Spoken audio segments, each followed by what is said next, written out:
Excellent. Okay, so thank you and welcome everybody. Let us start immediately. Let me just tell you that unfortunately today I have a bit of cold, so my voice might not be too clear, but I'll do my best. The topic of today's presentation will be a review of, as Fernando has announced, a review of CRMs, what they are, and how they are designed in Europe. We will cover today the following topics. First of all, in order to explain what capacity remuneration mechanisms are, we will discuss what capacity is, obviously, and then what CRMs are. We will have to tackle the fundamental question. Why is it that some markets have implemented remuneration tools for capacity, and while some others that is not the case? We will classify and describe some of the CRMs and analyze their pros and cons. And finally, we'll give a look at how CRMs are treated in Europe and what can we expect for their evolution. Okay, so the first fundamental question is what is capacity? If there is a capacity remuneration scheme or mechanism, we need first to describe what capacity is. Broadly speaking, in economic terms, every investment needed to make some economic activity could be regarded as a capacity. Even if you set up a plan for building whatever, for selling shoes or whatever, the fixed investment for that plant of the machineries, the building, the plant itself, is what enables the entrepreneur to provide shoes to the market. So in general, every investment is a capacity. And the capacity, given that it is something that allows to provide a good or service to the market, can be regarded, broadly speaking, as an option. Is what allows the entrepreneurs to make, to deliver to the market the product if he wills to do so and if there are market conditions for doing so. However, in electricity, we will talk about capacity in not such a broader sense. So even if everything that favors investments on delivering electricity to the market could be regarded as a capacity, we will discuss of capacity in a narrower sense, in the sense of the physical possibility to generate electricity and deliver it to the market through some specific investments in power generation plants or to some extent in the reduction of the consumption, so demand side management basically. What is that? So we will discuss about tools that are directly aimed at remunerating those investments. The critical elements that everybody has to have in mind in order to understand whether a CRM is a CRM or not is if this tool is, first of all, measured in terms of power rather than energy, because it's power that, given time, determines energy or provides energy. So typically, the CRMs are tools that are aimed at remunerating power and are measured in terms of some money, euro for instance, per power, megawatt, watt, or whatever, not per energy. Typically, we will see that there are some exceptions. And the second point that has to be clearly in mind is that we will concentrate on those remuneration mechanisms that are directly aimed at providing a support for generation generation of electricity, provision of electricity to the market, to fulfill the need of providing electricity in a stable and reliable way, which means to provide security of supply. We have had some webinars a couple of weeks ago, and I would urge everybody to have a look at them, namely sessions 5.1 and 5.2, in which we have reviewed what security of supply is, and in particular what security of supply is in electricity. Typically, security of supply has two dimensions. It has a dimension of continuous operation of the electric system, and so the capacity, the generation capacity, has to be able to provide electric system in a flexible way, in a way to provide operational security of supply. This feature is called capability, or sometimes is also called flexibility. There is also another issue, which is security of supply means the continuous balancing of the need with the possibility of supplying it, namely the continuous balancing of demand of electricity with supply of electricity. In order for this continuous balancing to be able to exist, there has to be sufficient generation capacity to meet the load. This criterion, the criterion of being there and available when needed, when the load needs electricity, is called adequacy. So the capacity typically is what enables the electric system to provide flexibility or capability and adequacy. Adequacy being the sufficient capacity to match demand supply over time. These typically require some criterion, some security criterion, because some of this generation capacity might not be available at the time in which it is needed. So in order to provide a continuous balancing on demand and supply over time in a secure manner, there are some security criteria has to be applied. For instance, the N-1 criterion, namely that a system is, has reached adequacy if the overall amount of capacity installed -1 or minus some buffer meets the load, is able to meet the load.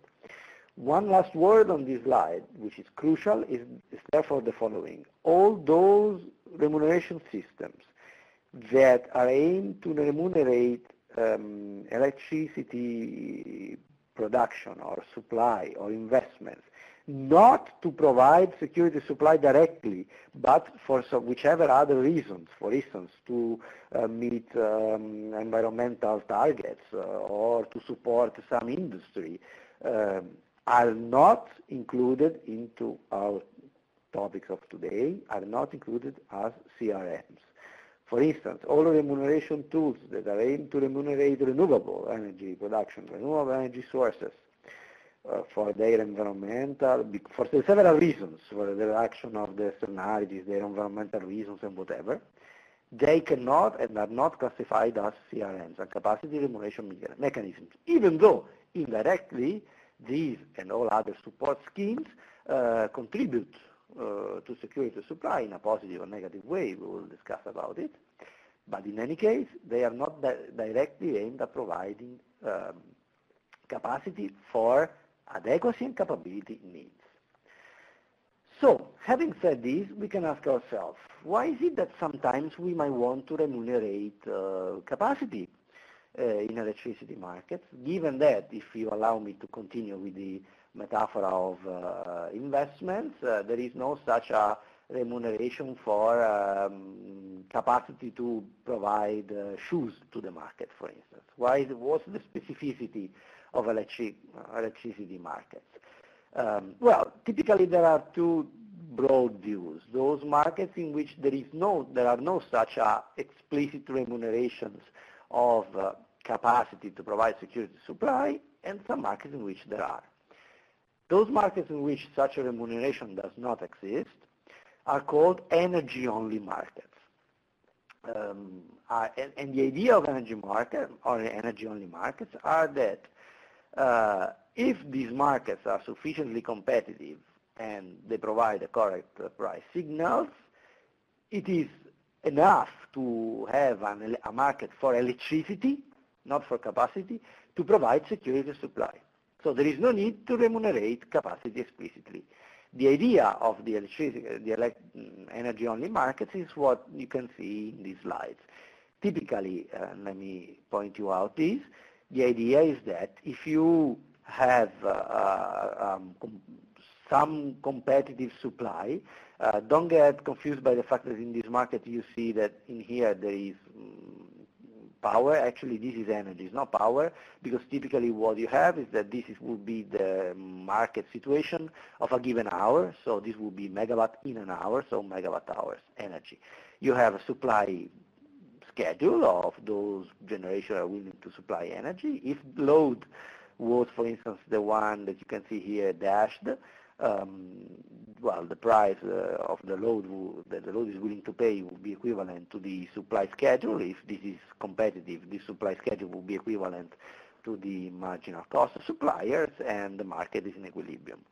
Whenever the load exceeds the minimum requirements, namely the marginal cost of some competitors, suppliers, energy producers.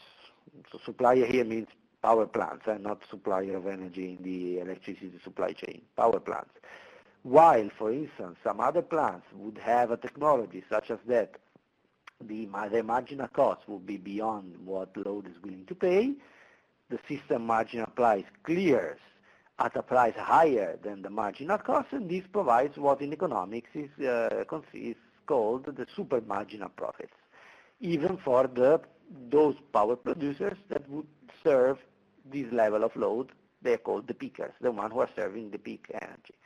These super marginal profits over time in economics is what induces entry in the market.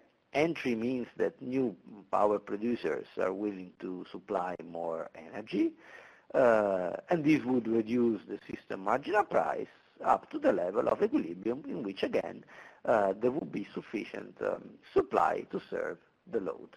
This is basically the standard idea behind energy-only markets in which there is no need to remunerate the fixed component of an investment, because this fixed component of investment is sufficiently remunerated over time by the price peaks that generate super marginal profits for plants that are providing energy to the market. As we said, there are two correlated dimensions of capacity, because effectively capacity in power markets, power installed in the electricity supply chain allows to provide two services. Let me say it this way. First of all, the capacity is what enables to produce electricity, so it allows to provide energy, but it's also able sometimes to provide energy at the time it is needed. Now this is a crucial difference, because typically when you think about security of supply, you have in mind security of supply at a given period in time before real time. For instance, all markets, all wholesale markets have a one-day forecast period, so they are day ahead markets, in which demand and supply is forecasted for 24 hours, for instance, of the day ahead. Of the following day, sorry. So typically the equilibrium and the security is security and equilibrium in forecast. And these are futures. You could call the electricity price a future price, even if it's very close to real time. But at real time, you need to match demand with supply. You need to match load with effective generation possibility.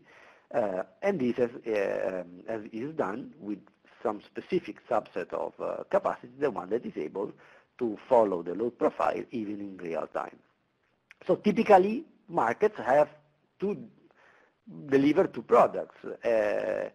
Sufficiently reliable forecast on energy delivers, this is what wholesale market provides, and balancing services to effectively provide energy in real time when it is needed. And therefore, these are the two references for the security of supply and for the capacity remuneration services that capacity is able to produce. Now, the electricity markets, in order to work without any specific need of remuneration, they rely on some assumptions. Sometimes they are hidden, sometimes they are explicitly explicitated, but these assumptions are basically the following four you see in these slides. In order to provide electricity in a sufficient, reliable way over time, an energy-only markets need to have no price control, and in particular no price control of price spikes, because are exactly those price spikes that would produce the super marginal profits that over time equal in equilibrium to the cost of the investments in order to provide the energy. There has to be free entry and exit, so there has to be a possibility to enter into the market whenever a market foresees these super marginal profits. There have to be no information asymmetries, and this we will see is particularly important for real time, not just for wholesale market. And given that investments are undertaken, as always, in any possible economic market, ex ante, before delivering to the market the product, the investors have to be able to hedge against market risk, in particular price risk. Okay, let us review these four possible assumptions and what they mean for electricity markets. No price control. In several markets, this is not the case, for two reasons. Well, first reason that in several markets there are some price caps, which are set for, in order to prevent the market for extremely high prices, whenever regulators of any kind believe that consumers will be exploited by the extremely high price. Now, I'm not saying that this is good or bad. I'm just reviewing what is the situation. And I need to make open one parenthesis and make clear to the audience one specific point here. I'm reviewing what CRMs are, what are the pros and cons of CRMs and energy-only markets. I make no claim at this stage of being in favor of one market design of another. If you hear and if you participate to the debate on electricity markets, sometimes there is sometimes you fear that there is a bit of ideology behind.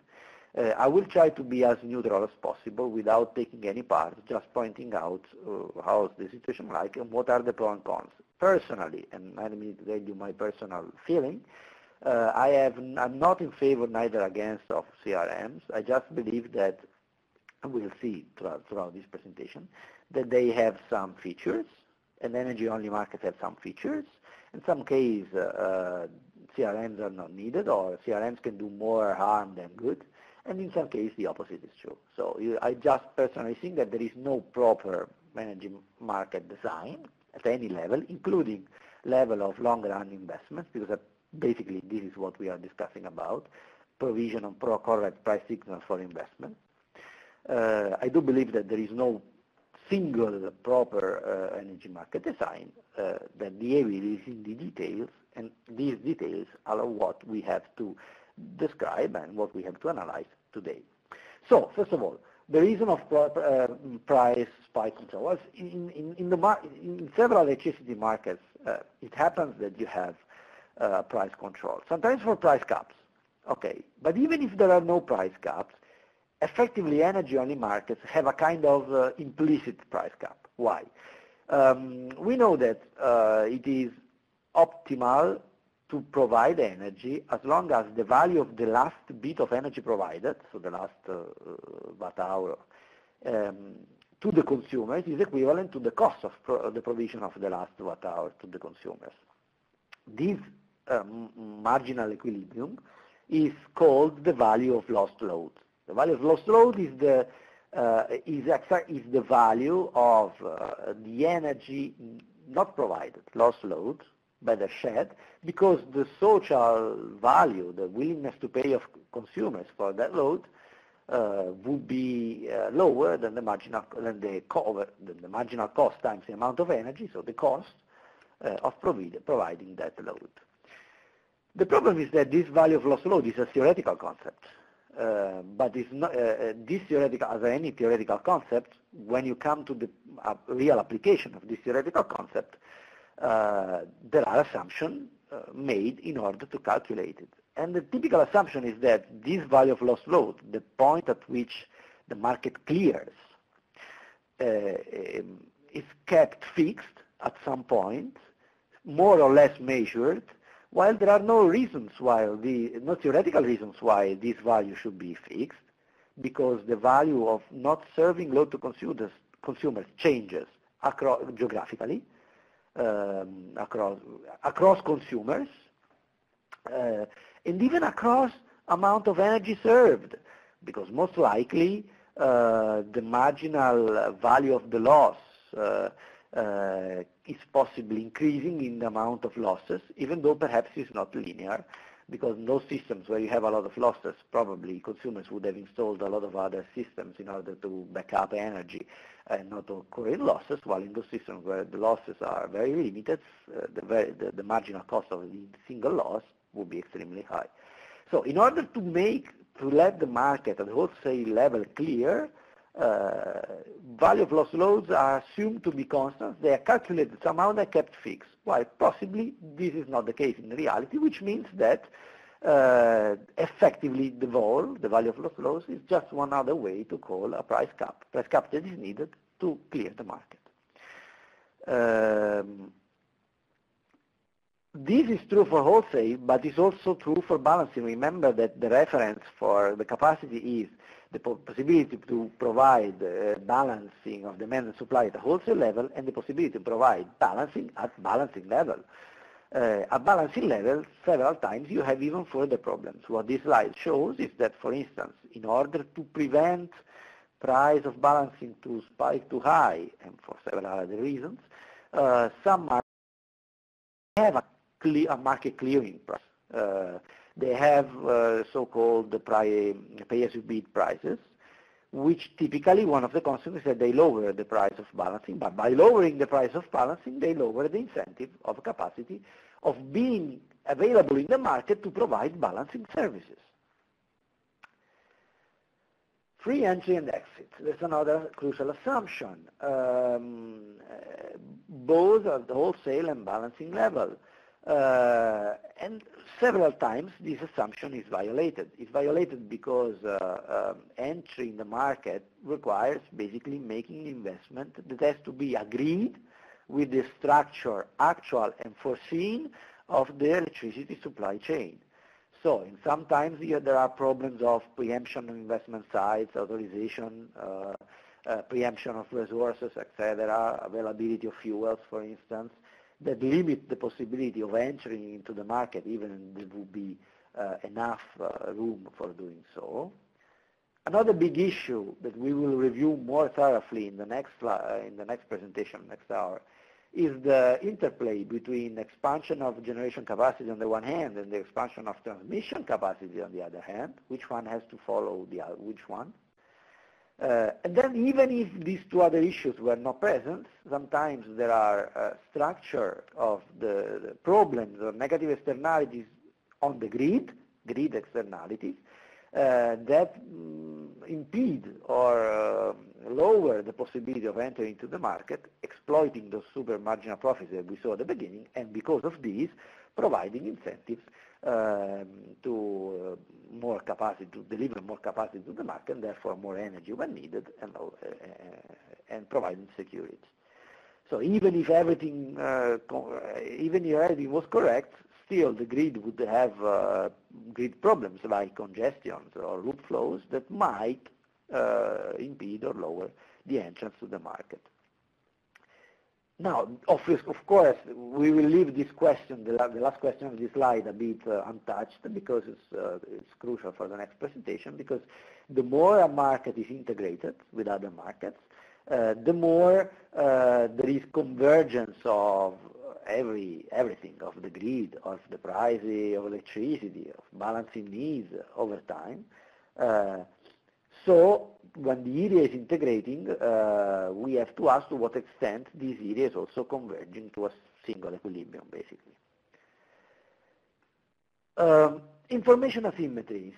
These are another important problems for electricity markets that again can apply at wholesale level and at balancing level.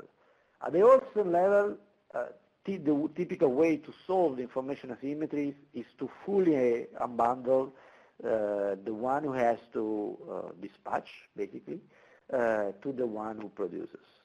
To avoid incentives of gaining and dispatching or scheduling, better said, scheduling because it's forecasting, at no, without the principle of continuization, or to say it in different ways, to avoid cross incentives that would impede economic efficiencies. But this is true also at balancing. At the balancing level, this is close to real time. So the counterpart of any market at balancing, whichever market you want to design, whether there is or there is not, the counterpart of those who provide balancing services is just one buyer. Typically it's the TSO because it's the one who has to balance the market. This can be done in several ways. It can be done before with the sufficient this time length before effective delivery so that the TSO can acquire sufficient amount of capacity to be sure that he will have a capacity to balance the markets, but this again could create inefficiencies. But it can also be done in a market way with ex-post balancing, which is called redispatching. And again, these might not necessarily provide the proper price incentives to deliver the amount of energy at balancing level for when it is needed. Notice that this aspect is typically increased by the entrance of renewables, because renewables, to the extent that they are not controllable, they shift the problem of balancing from scheduling ex ante, so from demand and supply meeting the wholesale level, to balancing markets. And this is an issue, for instance, that we have in Europe. We can see that, for instance, renewables, sometimes they imply a large percentage of the installed capacity. You have a look at Spain, Italy, for instance, Portugal. For balancing, this refers to intraday, but the amount of the volumes of intraday capacity that can allow balancing coming from external markets is sometimes limited.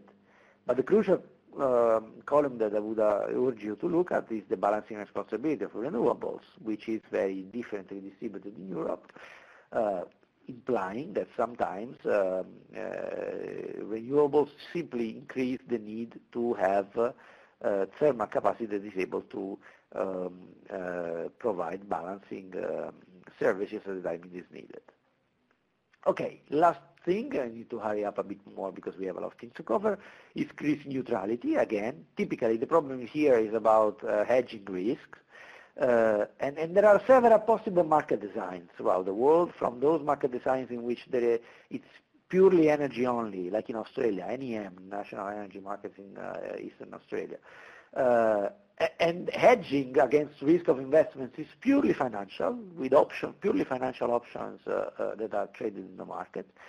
From to the other side, markets in which there is not even a proper wholesale price as it is, because there are local prices, nodal pricing for several, which includes already the congestion rent at the wholesale level, plus a cost of investments, so the capacity pricing, set in several ways. So all markets, there are several possible markets. They can work better or less good. But the crucial element is that they all have to be liquid in order to be able to provide the correct price signals. And there has to be a sufficient control of market powers. How is the situation of liquidity in Europe? Well, very unevenly distributed. You can see that this is the churn rate, so the ratio of overall values of all financial products over the load in this case, so the delivery. And you can see that in some markets are very liquid, the very dark one in Europe, some are much less. Which implies probably the possibility of full financial hedging against investment risks is unevenly distributed across markets in Europe.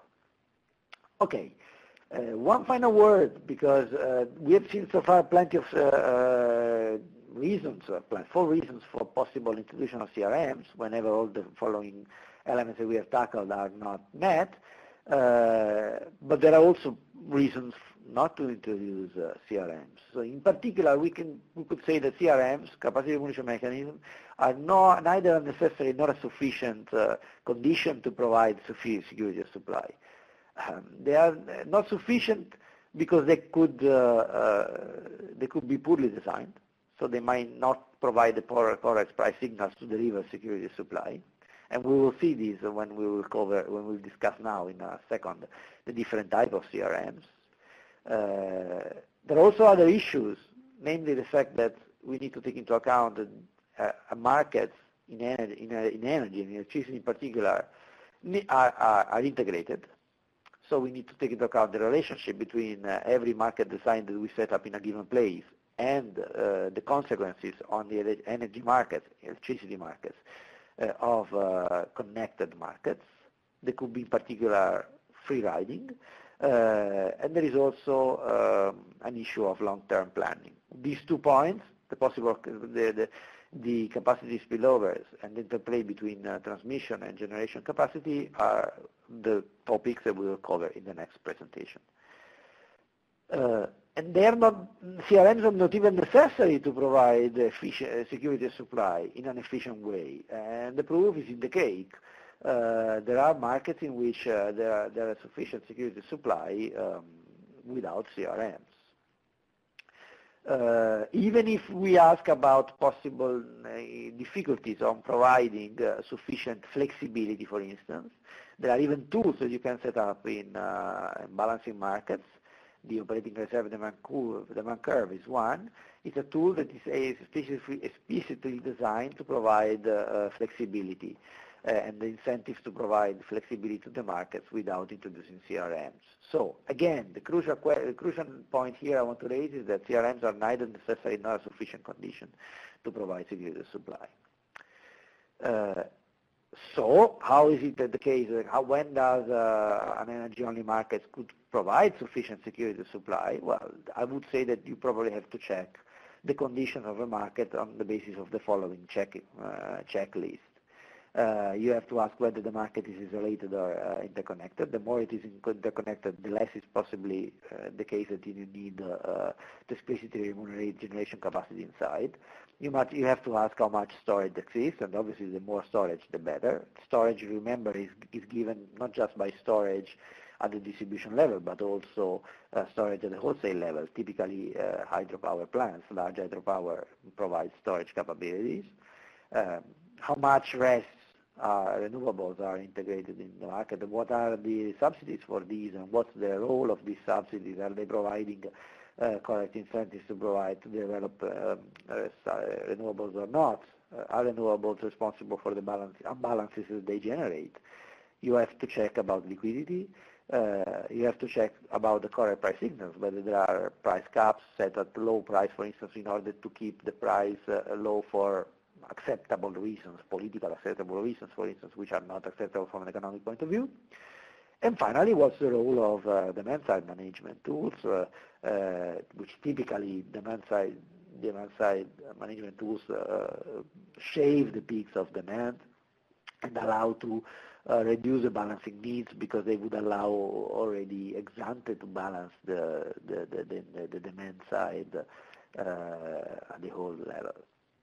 This is typically a checklist that everyone has to undertake in order to see whether a market is better designed with CRMs or with an energy only. But if you design with CRMs, well, how are these CRMs designed? Well, let us review this. They're typically, this is a taxonomy, it's a categorization, so like any possible taxonomy, this categorization is debatable. It's not the only one you can provide, and the borders of this categorization are somehow a bit gray. But in any case, we can typically identify three large families of remuneration tools directly aimed at remunerate capacity. Those that are price-based, those that are quantity-based, and those in which they have mixed features, typically based on remunerating the option value of the capacity itself. Let us review these price-based CRMs. They are called capacity payments. There is a rule that explicitly remunerates the price of the capacity, and the market provides the quantity given the price. The feature is that it allows to change, to discriminate across technology. You can set up a price for any kind of capacity you like. You can set up this price for with a different time length. It could be shorter with respect to the short run or the long run. And you can also introduce penalties for non-delivery of a capacity if you have received a price for it. Quantity-based are typically grouped into three families. Excuse me. They are typically, the idea is that the requirement of capacity in quantity is fixed, and the market clears the price for the quantity required. They are typically grouped in three big families: strategic reserves, capacity obligation, and capacity options. Let us review the three. Now, strategic reserves. It is a way to establish that some capacity ex ante is taken out of the market, or it is explicitly, the broadest definition is that some capacity ex ante is explicitly devoted to provide security of supply. This capacity could be purposely built, or it could be an old capacity already existing. It can, and in most of the cases we see, be taken out of the market, so not be allowed to participate in the electricity market, just being there to provide security supply, namely energy, electric energy, at the time it is needed. It can be acquired by somebody. In most of the cases it is owned or acquired or set up with some specific contract by the TSO, because it is the TSO, the one who has to provide security supply. Remember, this is what we saw in some presentations ago. The way in which this ownership, broadly speaking, could be set up is very different. It could be a proper ownership, could be a contractual ownership, it could be auctioned, there can be bilateral contracts, any kind of agreements. These are strategic reserves. Capacity obligation. In general, capacity obligation it's a way to turn around the need of security supply onto those who benefit of having security supply. Somebody has to be able to show that there is sufficient security supply in the system. Typically, it means that either the generator has to show that they are able to provide sufficient energy, or that the load has to show that in order to be served, there is sufficient generation installed, or there will be sufficient generation installed. So as I said, those who have the obligation can be the suppliers. Those who exert, remember, suppliers are those who exert demand at the wholesale level. The reason why they demand energy is because they have to serve at the retail level, however you want to design it, their own customers, so they have to show that they will be able to do so. Or it can be generators that once they want to enter into the market to provide energy, they have to show that they are sufficiently reliable, have sufficient features, and the amount of generation is there or will be there in order to provide energy for the load. This ability can be physical again, so there can be some need to provide that the capacity is either there or will be stored there, or just contractual, in the sense that someone will have, for instance, the suppliers might just be required to show that they have purchased sufficient energy production capability, capacity, from some producers wherever they are.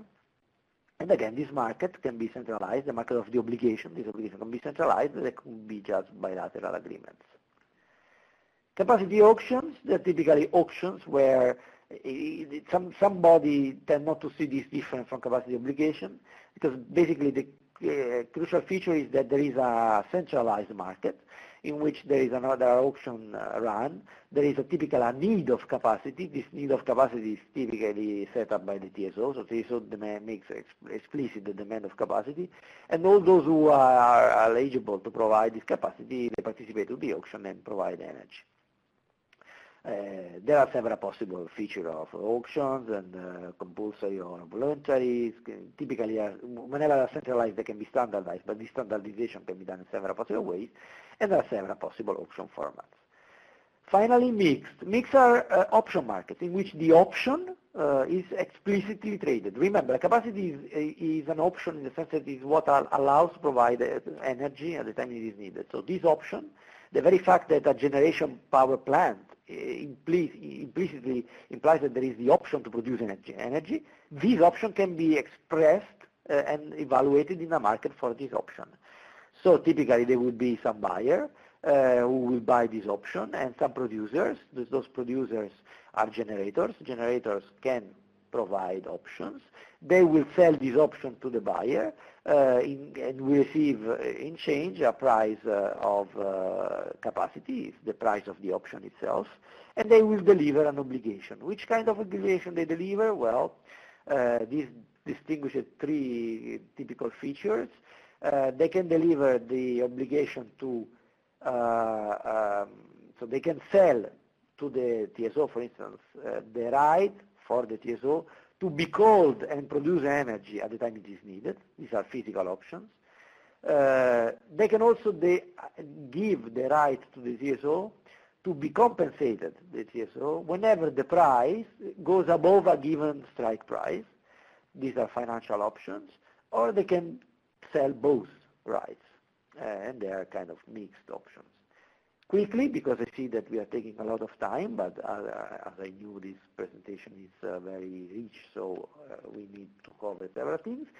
Let us quickly review the pros and cons of all possible CRMs. Price-based CRMs, capacity payments, what are the pros?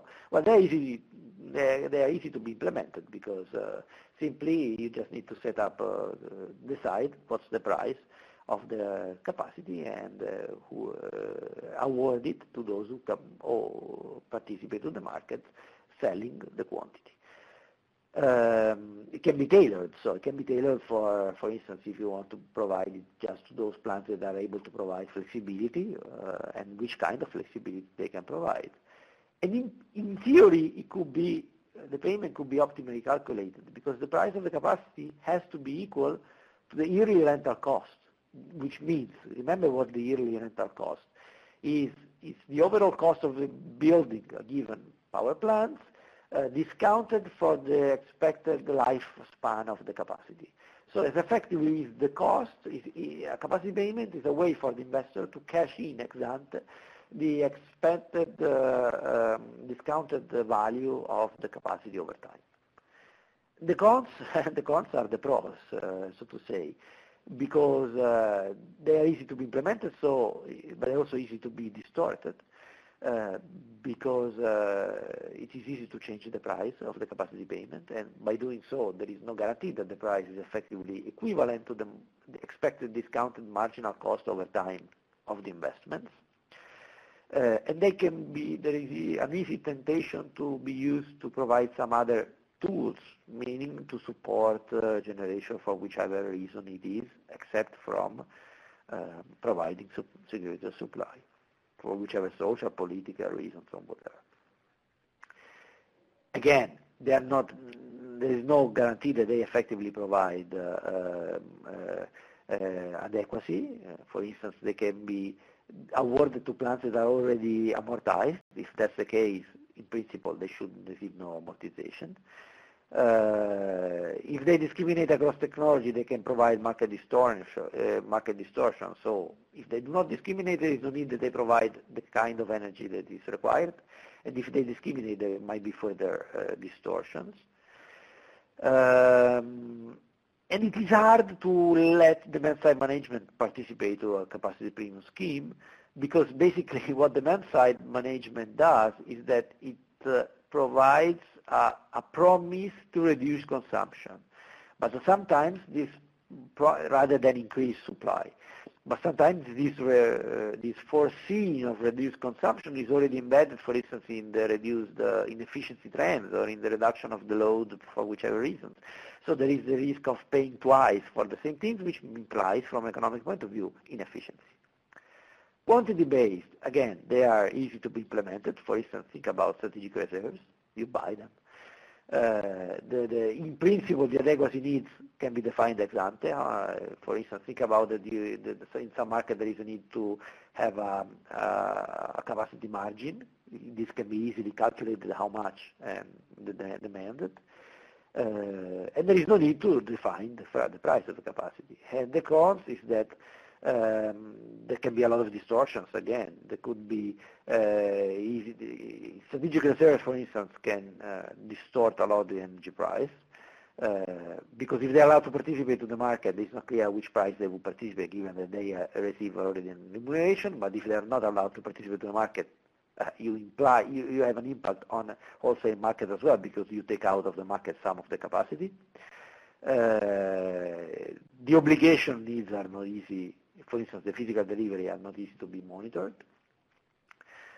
They might reduce competition, again, for instance, the capacity obligation, because if you set capacity obligation supplier, what about if new supplier wants to come into the market? How do you define in an efficient way their capacity obligation? And they also favor vertical integration, which again is another way to reduce, or another consequence could be reducing competition. You need a lot of effort to control the outcome of the capacity markets rather than the energy market, in particular the market power in the auctions themselves, for instance. As we said, there could be distortions, and the very final question, which is not addressed, is at the end of the story, who has to pay for this capacity? Which does not mean who is paying for the capacity, but it means who's the final who's the final beneficiary of the capacity, and who's the payer of last resort, basically. Consumers, because they are the one who benefit of security supply, but then also security supply provides positive externalities to generators. So maybe not consumers should pay, generators should pay. Options, they are easy. They are nice because they effectively make apparent what the capacity is. It's an option, so you remunerate that option. The cons is that these are complex options, and they are very difficult to be priced. So there is no guarantee that there will be no market power in the price, in the capacity, in the option market itself. Remember the strike price. That's a crucial element. The option means that I am a generator. I sell the option to the TSO. Whenever the TSO calls me, I have to give back the difference between the strike price and the price you observe in the market. So if the price you observe in the market is higher, I give back this difference. But so the crucial element to determine the value of the option is what is the strike price. Typically, the strike price is set as the marginal cost of an efficient producers, but this has to be determined ex ante and is not fixed overall. So it's very debatable. And again, the difficulty is to select the quantity. The quantity is effectively market. A final word, and I'm about to end up this presentation. I've gone a bit long, but this is the very last slide, is how is the situation like in Europe these days? Well, the situation in Europe these days is very mixed. You have countries, markets, which could be defined as energy-only markets. For instance, the eastern countries in Europe, Switzerland, the Netherlands, somehow Norway, but you have to define what a market is. Remember that Norway participates with zones together with Sweden, Finland, and the Baltic states and Denmark to the Nord Pool. So you have to predefine ex ante what a market is, basically, in order to define it whether it is an energy only or not. There are markets that have CRMs. And these CRMs are even going to be changed. For instance, in Italy we used to have a capacity capacity payments, and we are about to implement to change it and implement a system of reliability options, those options that we have already seen. In France, they are about to introduce a system of capacity obligations. Here it's called capacity requirements, but it's the same. Capacity auctions have been introduced in the UK. There is probably a requirement to introduce a new system, which will probably be capacity reliability options also in Greece. Also in Ireland, they are thinking about reforming the actual form of capacity payments into reliability option schemes, perhaps.